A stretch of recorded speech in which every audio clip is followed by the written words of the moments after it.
नमस्कार। पड़स मंजीर तरकारी आउ अलगा रेसिपी आपण खाई। मु आज पड़स मंजीर गोटे यूनिक रेसिपी शेयर करी। ए रेसिपी हैला पड़स मंजी भर्ता। इहा पाई लागिबो पड़स मंजी, सुखिला लंका, कड़ा जीरा, लूण, सोरिष तेल, रसुन आउ कटा पियाज। एबे गुटे मु कड़ाई नेबी आउ पड़स मंजी पकाइबी। हाई फ्लेम रे 2 मिनिट फ्राई करिबी।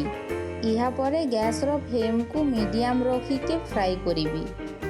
मंजीर कलर एमिति चेंज हेले गैस ऑफ करिबी आउ ठंडा करिबी। मंजी ठंडा हेई सारिछि। एबे इहारो चोपा छड़ाइबी। कड़ाई रे तेल गरम करिबी आउ कड़ा जीरा, सुखिला लंका, रसुन, प्याज देई के टिके फ्राई करिबी।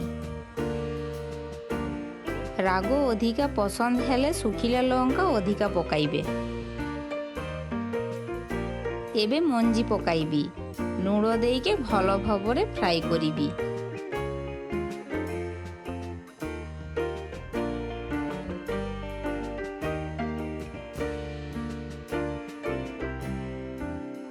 टिके ठंडा हेले इहारू पेस्ट बनाइबी।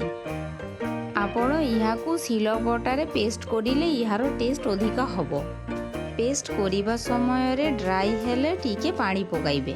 इहाकू काढ़ी नेबी आउ प्रस्तुत हेई गला पड़स मंजी भर्ता रेसिपी। जदि मोर रेसिपी भलो लागि थाए तेबे चैनल को लाइक, शेयर आउ सब्सक्राइब करि दियंतु।